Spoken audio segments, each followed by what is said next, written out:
Hey, what's going on, Taka fam? So, it's sneak peek weekend. You know what that means. We got some new tools.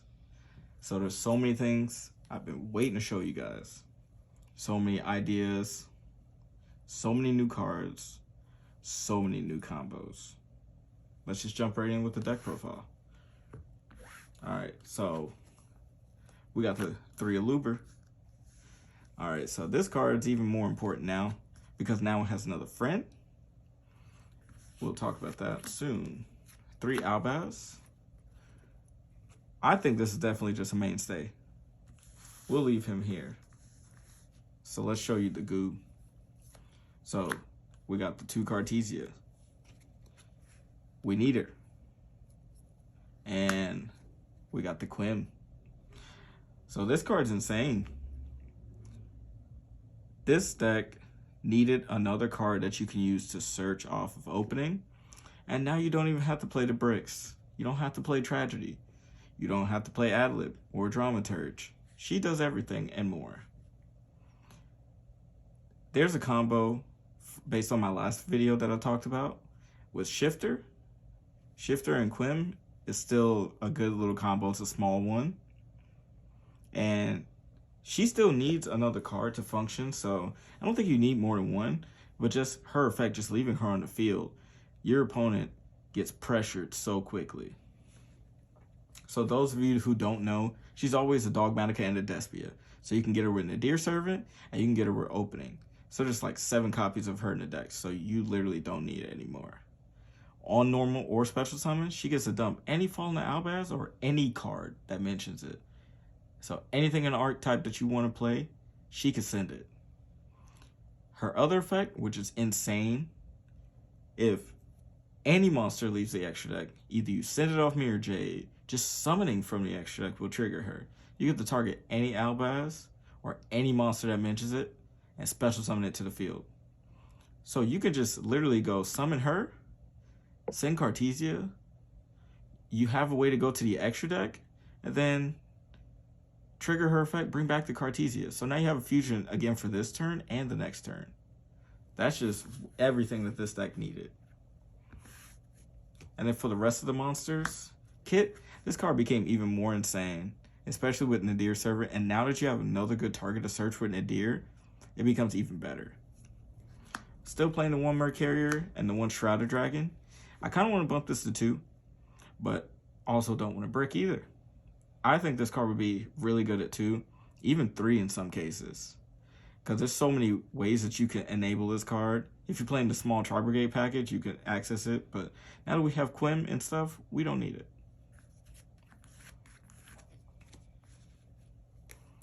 Now for my Bystials. So I upped the Bystial count. Go check out my last video where we talked about the side deck options.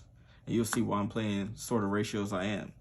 So last time I told you I was going to be playing like 7 Bystials, but I cut it down to 6 just for space reasons, and I feel like I don't need that many Saronniers. Yeah, it's a good card to draw, but I don't think we need it. But just seeing one of these is really good, especially against Pearly. Super good. It even is pretty good against the super heavy deck. It gives you a body. It's not like they're macro floodgating you. So you're always going to have a light or dark. Even if they don't have them, you can always banish your own stuff and you'll be all right. Yeah, another card. Yeah, we're doing this because we can do this multiple times, and I think that's silly, and this card probably should go. Yes, I know there's other targets, but there's so many cards in this game that can out all the other targets. I get the argument, you have to draw them and all that, blah blah blah, but that doesn't give the excuse for this kind of card to exist. Like, lingering cards should not really exist like that. Like, cards like this should not exist. But enough said about that.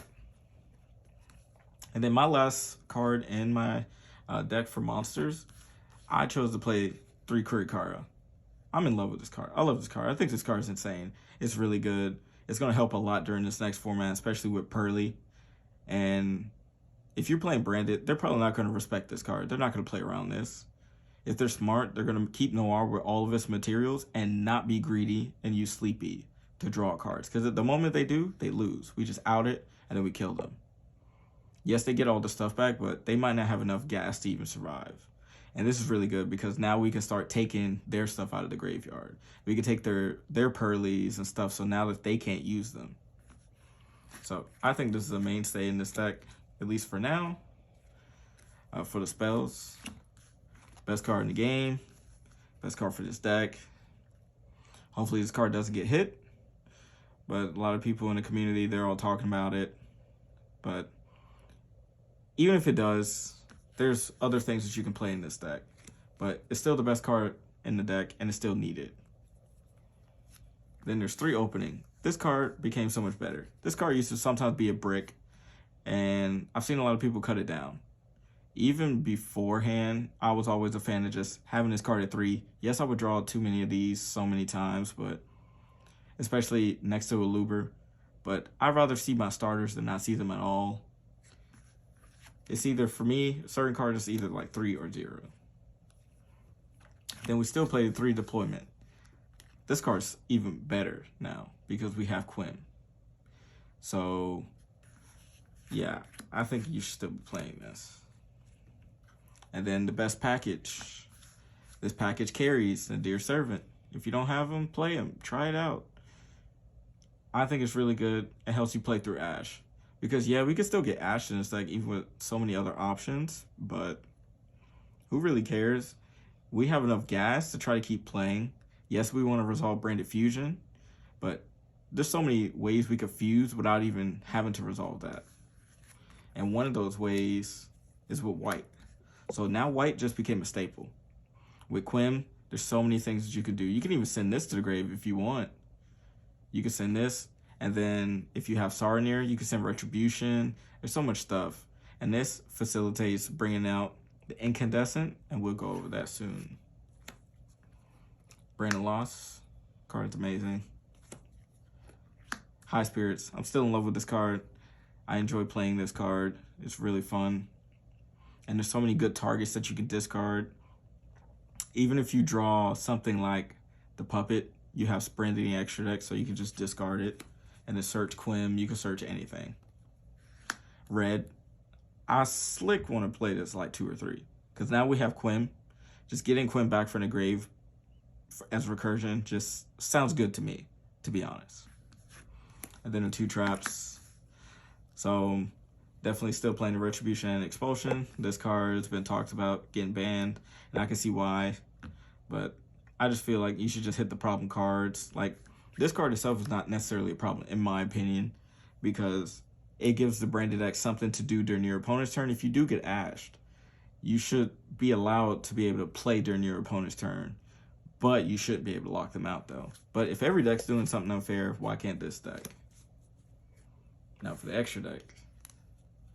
Of course, we still got to rock the 2 Jade. It's Jade. 2 Albion. 2 Lebellion. I don't think you can really contest this that much. I've seen people play 1 and 2 of these, but you may as well just play 2. It is ignorant that cash makes you choose what your extra deck's going to look like, but to me, that don't matter as much. Rimbrum. So I hear a lot of people wanting to cut this card. I get it. I don't summon it all the time, but honestly, I mainly send this off Jade, and to me, that's good enough because that to me, that still says fuse on your opponent's turn. Titan, because Titan found his place now. Before, we were playing the other Dogmatica monsters, but they were just bricks, and they weren't that good. But now we have Quim. We can summon it off of this. Brigrin, I still like this card a lot. This does come up, and it gets Smart Carrier, so why not? Sprint, I remember everybody used to say this card was trash, and now this card just became a staple. It found its home, finally. It found the format, it found the time to be here. And then the 2 big boys. So we got Lanatus, and we got the best boy. We have Sanctifier Dragon. I like the translated name. Incandescent was still cool, but this card literally is Sanctifier because it sanctifies them. It brings them back from the grave. This is how we puppet lock multiple times. This card's really good. Both of these, I put them next to each other because neither of them can be super poly. So they have to answer them by killing them. This can get OTKs, especially post side.